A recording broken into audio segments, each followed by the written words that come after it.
నమస్కారము. శ్రీమద్భాగవత మహాపురాణము 2వ అధ్యాయము. భక్తిదేవి యొక్క దుఃఖమును తొలగించుటకు నారద మహర్షి ప్రయత్నించుట. 13వ శ్లోకము.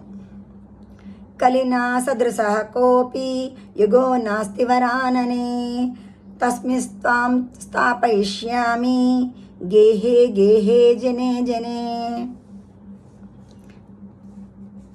సుముఖి, కలియుగముతో సమానమైన యుగము వేరొకటి లేనే లేదు. కావున ఈ యుగమునందే ప్రతి ఇంటిలో ప్రతి వ్యక్తి యొక్క హృదయమునందు నిన్ను నేను ప్రతిష్ఠించెదను. 14వ శ్లోకము. అన్యధర్మాం తిరస్కృత్య పురస్కృత్య మహోత్సవాన్ తదా నాహం హరిర్దాసో లోకే త్వాం న ప్రవర్తయే.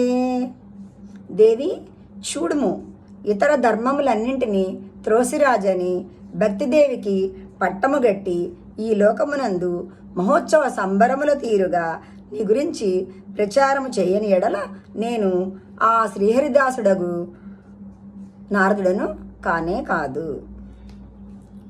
15వ శ్లోకము.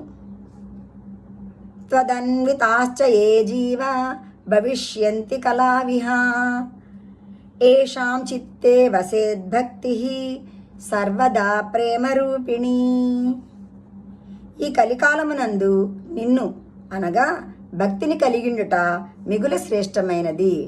అట్టి నీ సాంగత్యము చేత ఎంతటి పాపాత్ముడైనను నిరాటంకముగా నిర్భయముగా శ్రీకృష్ణ భగవానుని అభయస్థానమును చేరుకొనును.